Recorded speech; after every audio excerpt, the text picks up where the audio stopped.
আপনি পরকালকে বিশ্বাসই করেন না ভাই, এমন মানুষ অনেক আছে না। একজন বলছে যে আমি কবরে আযাব বিশ্বাস করি না। আমি বলছি যে ভাইজান কেন বিশ্বাস করেন না? চাচা কথা বুঝতে পারছেন? হ্যাঁ আচ্ছা, 40-এর উপরে বয়স কার আছে একটু হাত তোলেন তো। 40-এর উপরে, মাশাআল্লাহ। আপনিও আছেন? 40 পার হয়ে গেছে আপনার, মাশাআল্লাহ। আচ্ছা, বিবাহিত কারা কারা আছেন একটু হাত তোলেন তো। তাদের পাল্লা ভারী দেখবো। বিবাহিত, হ্যাঁ এইদিকে বিবাহিত বেশি, এইদিকে তাদের সিট পেয়ে গেছে, দেখেছেন সামনে কম। আচ্ছা, অবিবাহিত গরিব মিসকিন কারা আছে? আরে ভাই, যার স্ত্রী নাই সে তো গরিব, গরিব না এখন? মাশাআল্লাহ, এবার 2 হাত তুলেছে, মাশাআল্লাহ। তার মানে মোটামুটি কিছু মানুষকে দেখলাম বিবাহিতরা হাত তুলেছে, কিছু অবিবাহিতরা হাত তুলেছে, আর কিছু মানুষ তুলেনি। কি আবার ভাই? হ্যাঁ, এরা কোন ক্যাটাগরি রে ভাই? আচ্ছা, কে কে বিয়ে করতে চাও কিন্তু আব্বা মা দেয় না, লজ্জা লাগে কার কার? একটু হাত তোলো তো দেখি। একজন পেয়েছি, একজন। এই ক্যামেরাম্যান ওইদিকে ক্যামেরা ঘোরাও, পাত্রী চাই তাড়াতাড়ি, ক্যামেরা ঘুরিয়ে দেয়, ছেলেটা পাত্রী লাগবে। আর কেউ আছে যারা বিয়ে করতে চাই? এমএলএ সাহেব কোথায়? এমএলএ সাহেব নেই, হ্যাঁ চলে গেছে, মাশাআল্লাহ। ওইদিকে এমএলএ সাহেব আছে। এখন ছেলেগুলোকে দেখেন, যাদের বিয়ে করার ইচ্ছা কিন্তু আব্বা মাকে লজ্জা করে বলতে পারে না, এদের দ্রুত ব্যবস্থা করে দেন। আর মুর্শিদাবাদের বাইরে থেকে মেয়েগুলোকে নিয়ে আসবেন যেন ভোট একটা করে বেড়ে যায়, তাতে আপনারও লাভ। যদি এলাকার ভোটেরই হয় তো ভোট বাড়বে নাকি? পারবে না। তাই বাইরে থেকে নিয়ে আসেন যেন এলাকার ভোটও বাড়ে, ছেলেদের যেন এই গরিব থেকে একটু বড় লোক হয়ে যায়। কারণ যার বিয়ে হয়নি সে কি এর চেয়ে অর্ধেক। সবল ইমালদিন ভাইহাকি হাদিস নাম্বার 7324, আল্লাহ নবী পরিষ্কার বলছেন যে বিবাহ এটা দিনের অর্ধেক। নামাজ, রোজা, হজ, যাকাত, দান, সাদকা সব একদিকে, আর বিয়ের পরে লাইফ বিয়ে করেছেন তারপর যে ব্যালেন্স, এটা হচ্ছে দিনের অর্ধেক। কারণ বিবাহ এটা অনেক গুরুত্বপূর্ণ একটা ইবাদত। কেন? এই বিয়ের মধ্যে লুকিয়ে আছে ইসলামের সৌন্দর্য। কি আছে কথা বলেন? পৃথিবীতে অন্য ধর্ম আছে কি জানেন? বিয়ে করা যাবে না, বিয়ে করলে তুমি রবকে পাবে না, ঈশ্বরকে পাবে না। এই জন্য দেখেন নাগা সাধু, কোটি কোটি ন্যাংটা সাধু ভারতবর্ষে চলছে না এখন? চলছে কি চলছে না? একটা লটার পটার করতে করতে ঘুরে বেড়াচ্ছে। এরা ধার্মিক। আমি এই জন্য বলেছি, এটা যদি ধার্মিকের যদি মানদণ্ড হয়, একদম ন্যাংটা হয়ে উলঙ্গ হয়ে নাট বল্টু বের করে যে ধর্ম দেখানো হয়, তাহলে বলেন তো ভাই, যে মুসলমান নারীরা বুরখা পরে, তো যাদের কাছে উলঙ্গতা ধার্মিকতার একদম উচ্চ লেভেল, তো বুরখার মর্যাদা এরা কি বুঝবে? পর্দার কথা এরা কি বুঝবে? এরা তো মনে করছে নাঙ্গা হয়ে ঘুরে বেড়াও, উলঙ্গ হয়ে ঘুরে বেড়াও। 140 বছর পরে নাকি এমন দৃশ্য আমাদেরকে দেখতে হচ্ছে। সোশ্যাল মিডিয়ায় ঘাটাঘাটি করলে মনে হচ্ছে যে আমি আদিম যুগে চলে গেছি। কি আবার চারিপাশে যা দেখছি সব উলঙ্গ ভাই, দেখতে পাচ্ছেন না এখন? আশ্চর্য। বিবাহ এই জন্য ইসলাম চ্যালেঞ্জ করে দিয়েছে। আপনি বিবাহের গুরুত্ব কি এটা বুঝেন নাই? কারণ পৃথিবীর সমস্ত ধর্ম বলেছে বিয়ে ইগনোর করে দাও। ঈশ্বরকে পেতে চাও, রবকে পেতে চাও, আল্লাহকে পেতে চাও, দুনিয়াকে ভুলে যাও। তুমি যদি দুনিয়ার মায়ার ছলে যদি পড়ে যাও, পরিবারের বন্ধনে যদি পড়ে যাও, স্ত্রী কন্যা পুত্র সন্তান বাবা মা যদি মায়ের বন্ধনে পড়ে যাও, তাহলে ঈশ্বরকে তুমি পাবে না। তুমি যদি ঈশ্বরকে পেতে চাও, দুনিয়াকে ভুলে যাও। তার জন্য দেখবেন অধিকাংশ ধর্মের অনুসারীরা তারা বাপকে ত্যাগ করে দেয়, মাকে ত্যাগ করে দেয়, স্ত্রীকে ত্যাগ করে দেয়, জঙ্গলে গিয়ে ও নাকি ওই এখন ঈশ্বরের অনুসন্ধান করছে। আছে না নাই? বেটা, ছাই ভস্ম মেখে ওরকম সাধুগিরি সবাই করতে পারে, কিন্তু বাড়িতে যখন তোমার স্ত্রী আছে, তুমি বসে আছো, স্ত্রী তোমাকে গালি দিবে আর মাথা নিচু করে ধৈর্য ধারণ করতে হবে। মানে এটা মানে খুবই কঠিন ব্যাপার। আর এ হচ্ছে ধার্মিক। কে বলেন তো ভাইজান? ও বাড়িতে বসে আছে, স্ত্রী উল্টা পাল্টা বকছে, উনি শুধু সবর করছেন, ধৈর্য ধারণ করছেন, ধৈর্য ধারণ করছে। এই যে স্ত্রী গালি শোনা, বাড়িতে বসে ধৈর্য ধারণ করা, এটা হচ্ছে ধার্মিকের পরিচয়। ওই জঙ্গলে স্ত্রী ভয়ে সংসারের মায়া ত্যাগ করে দিয়ে, বাপ মার দায়িত্ব ছেড়ে দিয়ে, প্রতিবেশী দায়িত্ব ছেড়ে দিয়ে, মানুষের হক রক্ষা না করে জঙ্গলে গিয়ে ধর্ম করা, ওরা ধার্মিক না, ওটা ভণ্ড। ওরা কি কথা বলেন? আরে ধার্মিক তো সেটাই। আল্লাহ নবী তার জন্য প্রথমে বলে দিয়েছেন, আনিকা মিনাস সুন্নাতি ফামান রাগিমা সুন্নাতি ফালাইসা মিন্নি। বিবাহ করতে হচ্ছে আমার সুন্নাত। যার সামর্থ্য আছে তারপর বিবাহ করে নাই, তারা আমাদের দলভুক্ত না। কেন এত জোরে কথা বললেন? এত কঠিন করে কেন বললেন? কারণ পৃথিবীর সব ধর্ম বলে বিয়ে করা যাবে না, বিয়ে করলে ঈশ্বরকে পাওয়া যায় না। আল্লাহ নবী দেখে দিয়েছেন, আরে বিয়ে করলে ঈশ্বরকে পাওয়া যায় না মানে, সংসার করে ঈশ্বরকে পাওয়া যায় না মানে, দেখ 11 খানা বিয়ে করে দেখালাম, আমি ঈশ্বরকে পেয়েছি কি পাই নাই? 11 খান বিয়ে করেছে কি করে নাই? ওই 11 খান বিয়ে করে স্ত্রীদের হক রক্ষা করে, রাষ্ট্র চালিয়ে, সমাজ চালিয়ে, যুদ্ধ করে, সব দিক দিয়ে মুহাম্মদ সাল্লাল্লাহু আলাইহি ওয়াসাল্লাম পারফেক্ট একজন ম্যান। ওই মানে ধানের খেতে গিয়ে ওই ধ্যান করা, আমরা কোনো ব্যক্তির আনুগত্য অনুসরণ করি না, এমন ব্যক্তির আনুগত্য অনুসরণ করি যে সব দিক দিয়ে 100% পারফেক্ট। পারফেক্ট কি পারফেক্ট নয়? পারফেক্ট। তা যারা বিয়ে করতে চাও শুনে রাখো, দ্রুত বিয়ে করো। তোমাদের জন্য একটা দোয়া দিয়ে যাই, যারা বিয়ে করতে ইচ্ছুক কিন্তু এখনো বাপ মাকে বলতে পারো না, আল্লাহ সুবহানাহু ওয়া তাআলা এইসব যুবক তরুণদেরকে আগামী বছর ৪র্থ বার্ষিকী ইসলামী মহাসম্মেলনে প্রত্যেকের কোলে যেন একটা সন্তান নিয়ে আসতে পারে, তুই সেই ব্যবস্থা করে দাও। চলে পড়ি আমিন। ওয়াল্লাহ চাচার আমিন বলছে গো। চিন্তা করেছেন চাচা, এই দুয়ে আমিন বলা মানে কি? এই আপনার 80 বছরে আর একটা বিয়ে করা লাগবে। মানে আর একটা আপনার আমিন যদি ওই ক্যামেরা যদি শুনে দেখে নেয় যে আপনি আমিন বলছেন, বাড়িতে যে চাচি বসে থাকে আপনার খবর আছে, তোমাকে এই দোয়াতে আমিন বলতে বলেছে কে? হ্যাঁ, তুমি জানো এই এখানে আমিন বলে কি হবে? মানে বুড়ো তো বয়সে আর একটা চাচি চলে আসবে, তাই যেখানে সেখানে আমিন বলিয়েন না, বিপদ আছে। আল্লাহ সুবহানাহু ওয়া তাআলা আনে বুঝার তৌফিক দান করে, সকলে বলি আমিন। সম্মানিত শুধু যুবক বলছে যে রুহুল আমিন ভাই কবরের জন্য বিশ্বাস করি না। আমি বলছি কেন ভাই জান, কি সমস্যা? উনি যুক্তিতে বলছেন, দেখেন মৃত্যুর পর জাহান্নাম আছে, জান্নাত আছে, পুলসিরাত আছে, বিচার আছে, এইগুলো তো মরার পরে দেখা যাবে। যতক্ষণ না মৃত্যুবরণ করছি ততক্ষণ তো বুঝতে পারবো না।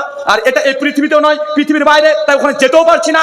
কিন্তু হুজুররা যে বলে কবরের আযাব আছে, কবরে এমন ভাবে আযাব দেওয়া হয় ডান পাজর বাম পাজরের মধ্যে ঢুকে যায়, বিভিন্ন রকমের আযাবের কথা বলা হয়। তো আমার ছোট থেকেই মানে ইচ্ছা, মরার পরে জান্নাত জাহান্নাম আছে পরে দেখবো, ওটা দেখা আমার আয়ত্তে নেই। কিন্তু কবর তো দুনিয়াতে আছে, আছে না নাই? বলছে কবর তো দুনিয়াতে আছে, হুজুরা বলছে কবরের আযাব হয়, তো আমারও ইচ্ছা কবরের আযাব কেমন হয় ওটা দেখবো। আমি ওই ছোট থেকেই মাঝে কবরের দিকে তাকাই আর আযাব শোনা বা দেখার চেষ্টা করি, ওই কিছুই তো পাই না। বলছে আমার বাড়ির পাশে একটা ফুটবলের ময়দান আছে, তার পাশে কবরস্থান। তা আমরা যখন ফুটবল খেলি, জোরে যখন বল মেরে দিই, মাঝে মধ্যে কবরের মধ্যে ওই বলটা পড়ে যায়। আর আমাদের যতগুলো বন্ধু আছে সবগুলো ভীতু, সব কেউ ভয়ে ওই কবরে নামতে চায় না, ভয় পায়, প্রচন্ড ভয় পায়। কিন্তু আমার তো ভয় লাগে না, যখন বলটা পড়ে যায় আমি নিজেই কবরে যাই, কবরে যাওয়ার পরে নিচে নামি, বলটাকে তুলে তাকিয়ে তাকিয়ে দেখি, কই কবরে আযাব তো দেখা যায় না, দেখতে পেলাম না।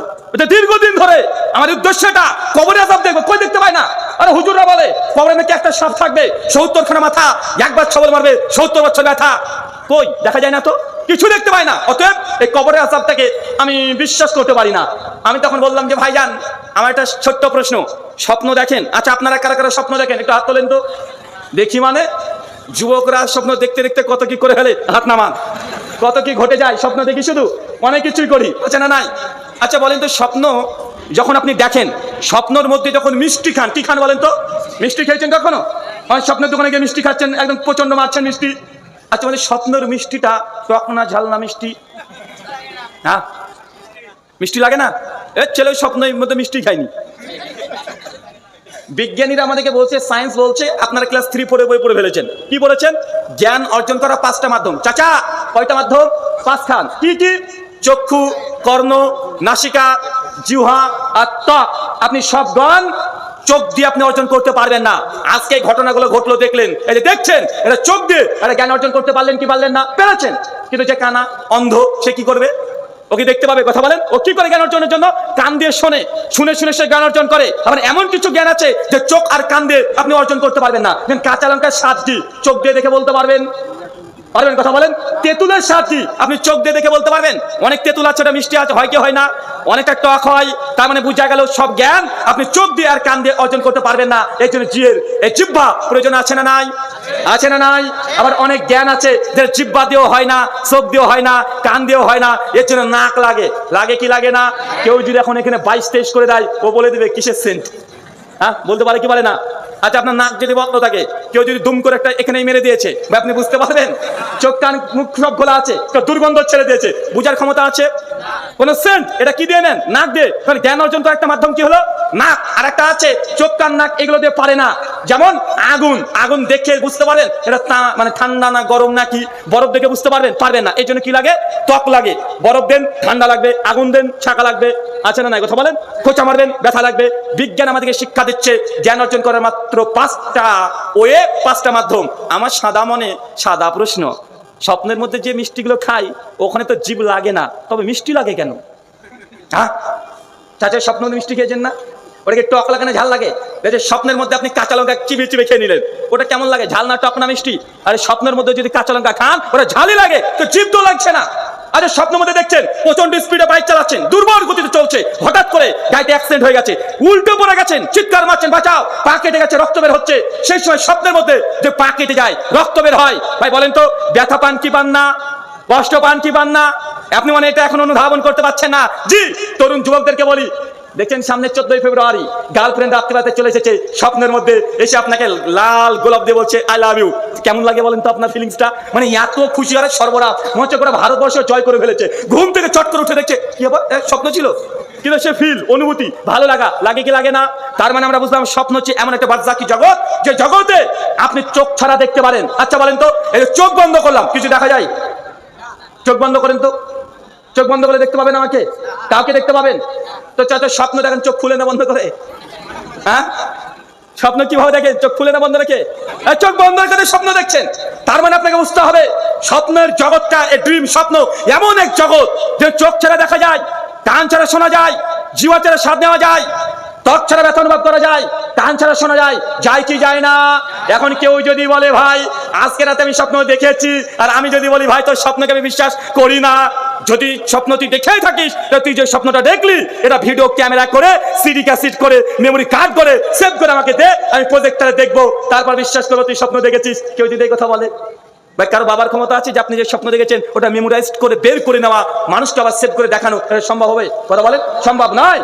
আপনাকে আরো সহজ ভাষায় বলি, ধরেন আপনি বাড়িতে কাজ করে ফিরেছেন, খাটের উপরে শুয়ে আছেন, স্বপ্ন দেখতে শুরু করেছেন, আপনার স্ত্রী পাশেই বসে, একদম পাশে বসে টিভিতে সিরিয়াল দেখছে, আর আপনি স্বপ্ন দেখছেন কে যেন আপনাকে মারছে, প্রচন্ড পালাচ্ছেন, ভয় পাচ্ছেন, চিৎকার মারছেন, বাঁচাও, মারছে, ব্যথা পাচ্ছেন।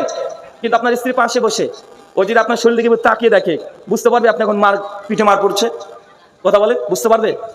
বা আপনি যে অ্যাকশন করেছেন, আপনি স্ত্রী যদি এইভাবে তাকিয়ে দেখে, আপনাকে বুঝতে পারবে? এই স্বপ্নের মধ্যে আপনি ব্যথা অনুভব করতে পারেন কি পারেন না? পারেন তো। ভালো লাগা জিনিসটাকে অনুভব করতে পারেন? পারেন। কবরের আযাব সিমিলার। যে মানুষটার উপরে আযাব হচ্ছে, আপনি দেখবেন আযাব হচ্ছে, বুঝতে পারবেন না, শরীর দেখতে পাবেন, কিন্তু ভেতরে যে আযাব হচ্ছে বা জান্নাতে আনন্দ উপভোগ করছে, আপনি কবরের দিকে তাকিয়ে আপনি বুঝতে পারবেন না। যে স্বপ্নে যেমনটা আপনি এমনটাই ধরেন। আল্লাহ সুবহানাহু ওয়া তাআলা আমাদেরকে পরকালে জীবনের প্রতি একদম নিগুড় বিশ্বাস স্থাপন করার তুমি তৌফিক দান করো, সকলে পড়ি আমিন। আলোচ্য বিষয়, যে আমলে জান্নাতে ঘর পাওয়া যায়।